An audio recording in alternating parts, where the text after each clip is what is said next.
I was unaware. Apparently, certain professions just make everything acceptable. If you're a journalist, for instance, you can just do anything you want, whenever you want, wherever you want, and there should be no punishment whatsoever. That is, I feel like, the case that the libs are making for this guy named Mario Guevara, who is here illegally, but they call him a journalist, therefore we should let him out of the country, or out of prison for some reason, or out of ICE detention. Here to comment on that and a couple other journalist stories is political commentator Lydia Schaefer. Lydia, so just to set this up, this guy, this guy was arrested at a No Kings protest. The local law enforcement charged him with obstructing law enforcement officers, unlawful assembly, and being in a pedestrian walking road, and a bunch of other different things. Those charges have been dropped, but the federal government said, wait, this guy's here illegally, and therefore have been holding him since that arrest.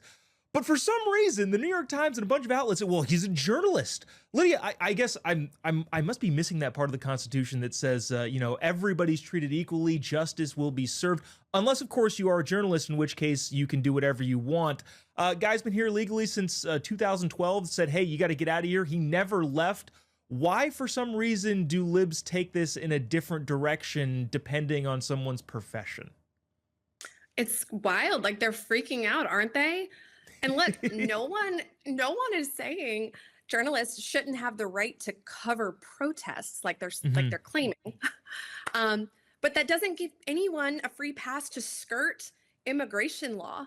If you're in this country illegally, even if you're holding a microphone, you still have to follow the law. This isn't freedom of press being under attack. We're talking about illegal immigration. If you want to work in America, build a brand, make a living, you do it the legal way. That's what real immigrants do. Yeah, and even the New York Times reported, well, okay, so he's not in the country legally, but he does have a work permit, and I think they also said he had a social security number.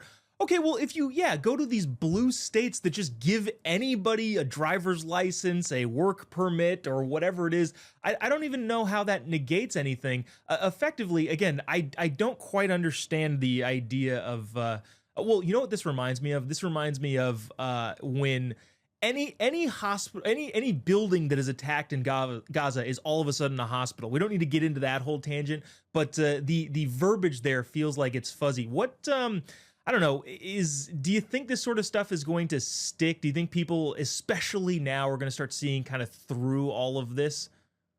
I would certainly hope so.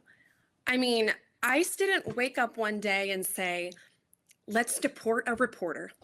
They followed up on a record from 2012. The fact that this person was still in the United States more than a decade later, covering protests against law enforcement, that's just ironic. First, they want open borders. Then they want illegal immigrants to vote. Now they want illegal immigrants to become activists and journalists with full protection from law enforcement. Yeah, I don't quite understand making the case of like, oh, we're arresting journalists. No, we're arresting a guy who was here illegally, who, by the way, is like a TikTok journalist. I'm not trying to like diminish, his reach, but he's got a bunch of social media followers. And, I don't know how much that counts. So you can call anybody a journalist if that's the qualifications.